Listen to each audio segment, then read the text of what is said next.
With a simple whisper of his voice and a wave of his staff, Jafar can mold a simple mind to do his will. Don't worry. Everything will be fine. Everything will be fine. By looking into the red eyes of the snake on his staff, an individual loses all sense of self-control. But Jafar, where did you get that thing? We know you didn't really have any magical powers before you started making your wishes with genies, so what gives? Well, if we search across the globe and adventure outside of Agrabah, I believe I know where this staff comes from. Hello, I'm Isaac from What's Up Videos, where I discuss fun topics for fun people.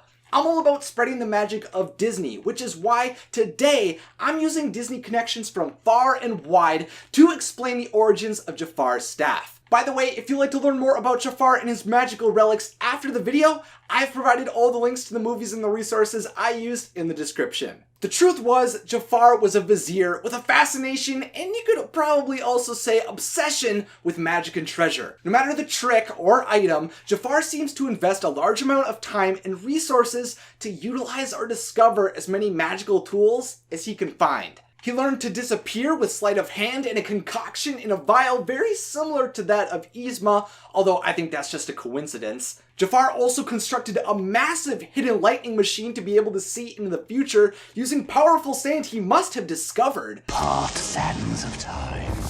Reveal to me the one who can enter the cave. And he also spent years, maybe even decades, in pursuit of the golden beetle that could lead him to the Cave of Wonders so he could finally retrieve the genie of the lamp. At last, after all my years of searching, the Cave of Wonders.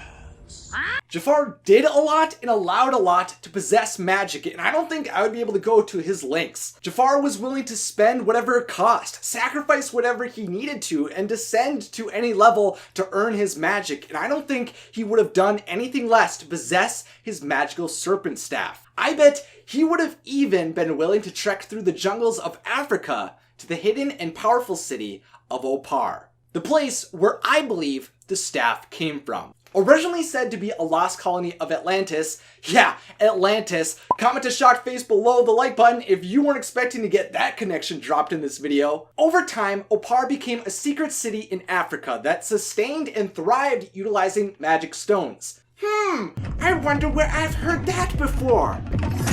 Opar is a mystical and ancient land, surrounded in legend, so it would have been a perfect place for young Jafar to become fascinated enough to search out and scavenge for treasure. The time-forgotten mystery of the jungle. Astonishing.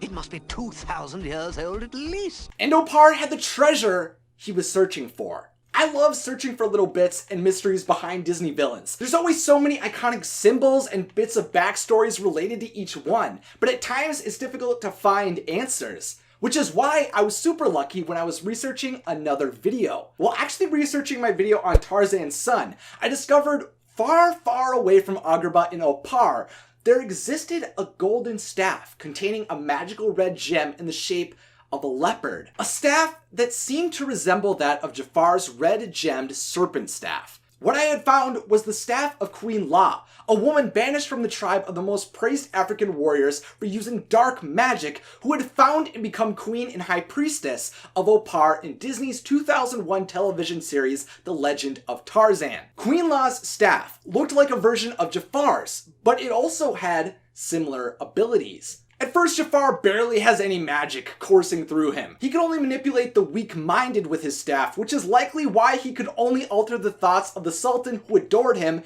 and could never hypnotize the strong-willed Princess Jasmine. Any interruption or noise or change of heart could disrupt the gems of the serpent's eyes from completing their hypnosis.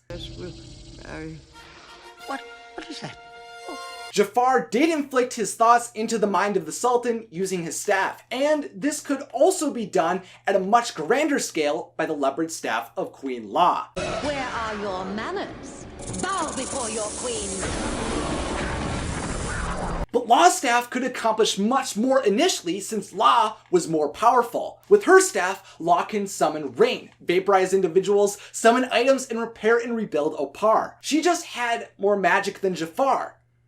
at first. When Jafar wished to be the most powerful sorcerer and he summoned his staff again, the staff's true powers seem to be unlocked, for the snake's mouth is opened and he gains a plethora of new abilities. Of course, the staff becomes merely a trinket once Jafar is a genie, but when he is a sorcerer, he could fire magic like Queen Law using his staff to conjure objects, transform individuals, control the actions of a group much more similarly to Law, and tie his soul to the staff. In the Aladdin and Hercules crossover episode of Hercules the series, titled Hercules and the Arabian Night, Hades allows Jafar to return, allowing him to exist while he holds the staff. As long as you hold that staff, you are flesh and blood, emboldened, empowered with incredible magic, yada yada. And this is exactly what Queen Law did with her staff to preserve her life for thousands of years before the events of Tarzan. Long, long ago, La used forbidden magic to immortalize her spirit.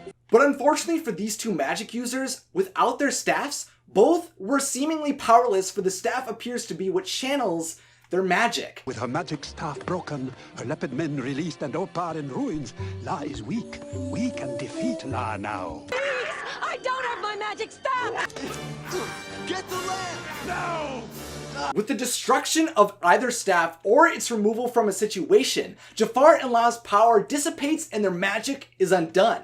To me, these staffs' similarities not only with looks, but with abilities, makes me believe they were derived from the same place. I think both Jafar and Queen Law's staffs came from Opar. So here's what I'm proposing.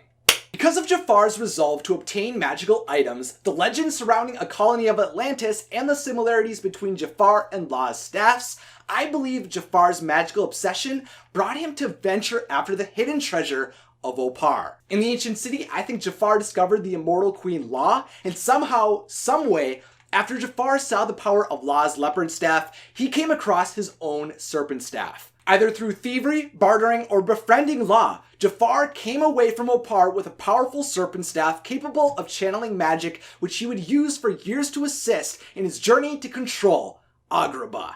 So now it's time for the question of the day, sponsored by my patrons.